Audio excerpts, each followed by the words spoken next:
বিজেপিরা social মিডিয়ায় শুধু joining করে, ওদের দুই একটা লোক যারা আগে বিজেপি ছিল তাদের হাতেই ঝান্ডা জড়িয়ে দিয়ে বলছে তৃণমূল কংগ্রেস থেকে বিজেপিতে আসে।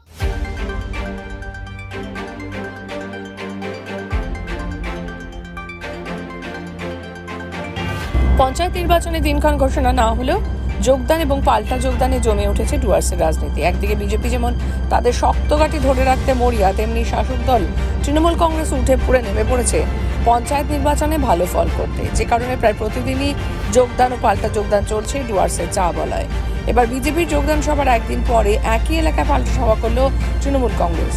বুধবার সন্ধ্যায় ডুয়ার্সের মেটেরি ব্লকের উত্তর ধূপঝোড়া মাকড়াপাড়ায় ওই সভা করে তৃণমূল কংগ্রেস।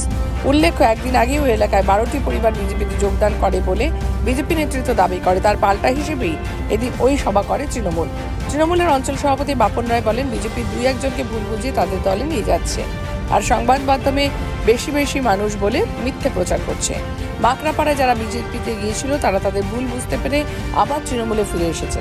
মানুষ বিজেপির মিথ্যে প্রচারে আর বিশ্বাস করে না। পঞ্চায়েত ভোটে তৃণমূলের প্রার্থীরাই বিপুল ভোটে জয়ী হবে। এদিনের সভায় উপস্থিত ছিলেন ব্লক সহ সভাপতি সাহানুল ইসলাম, ট্রেড ইউনিয়ন সাধারণ সম্পাদক অজিত রায়, তপন ওরাও, রাজা হক, পুনয় ওরাও ছাড়াও আরো অনেকে।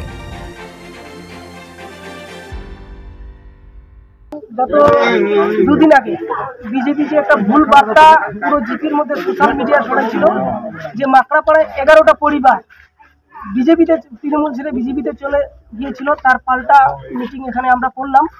আপনি দেখতে পাচ্ছেন যে মাকড়াপাড়ার প্রতিটা ফ্যামিলি এখানে উপস্থিত রয়েছে। সেদিন যে দুটি পরিবার বলবো না, রাজেশ নামে একটা আমার ভাই, ওকে ভুল বুঝিয়ে সেদিন নিয়ে গিয়েছিল।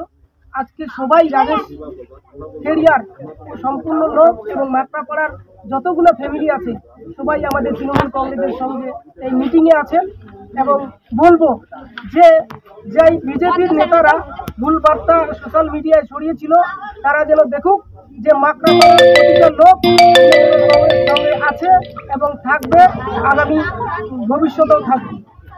বিজেপিরা সোশ্যাল মিডিয়ায় শুধু জয়েনিং করে, ওদের দুই একটা লোক যারা আগে বিজেপি ছিল তাদের হাতেই ঝান্ডা জড়িয়ে দিয়ে বলছে তৃণমূল কংগ্রেস থেকে বিজেপিতে আসে। এই সোশ্যাল মিডিয়ায় ওরা ভুল বার্তা ছড়াচ্ছে এবং সোশ্যাল মিডিয়ায় ওদের দলটাকে বড় করছে। আসলে ভোট আসলে